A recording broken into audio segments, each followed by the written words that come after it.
చంద్రబాబు బీసీలను అణగదొక్కే కుట్రలు చేస్తున్నారని మాజీ మంత్రి మార్గాని భరత్ అన్నారు. తూర్పుగోదావరి జిల్లాలో బీసీల జనాభాపై తప్పుడు లెక్కలు రాయిస్తున్నారని మండిపడ్డారు. సూపర్ 6 పథకం ఆడబిడ్డ నిధి అమలు చేస్తే రాష్ట్రం అప్పుల పాలవుతుందని మాట మార్చారని, ఇప్పుడు 3వ బిడ్డకి 30,000, 4వ బిడ్డకు 40,000 ఇస్తామని చెబితే మాట తప్పబోరా అని ప్రశ్నించారు. మహిళలను చంద్రబాబు పిల్లలను కనే యంత్రాలుగానే చూస్తున్నారని విమర్శించారు. రాష్ట్ర ప్రజలకు నాణ్యమైన ఉచిత విద్య, వైద్యం అందించకపోతే ఎక్కువ మంది పిల్లలు ఉన్న కుటుంబాలు రోడ్డున పడే ప్రమాదం ఉందని హెచ్చరించారు.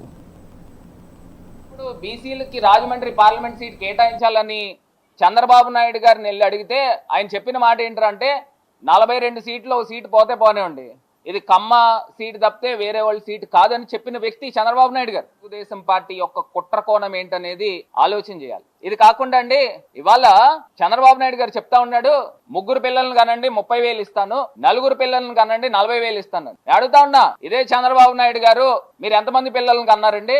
మీకు ఎంతమంది ఉన్నారండి సంతానము? ఒకే ఒక్కడు. దాని తర్వాత మీ తనయుడికి ఎంతమంది ఉన్నారండి సంతానము? ఒకే ఒక్కడు.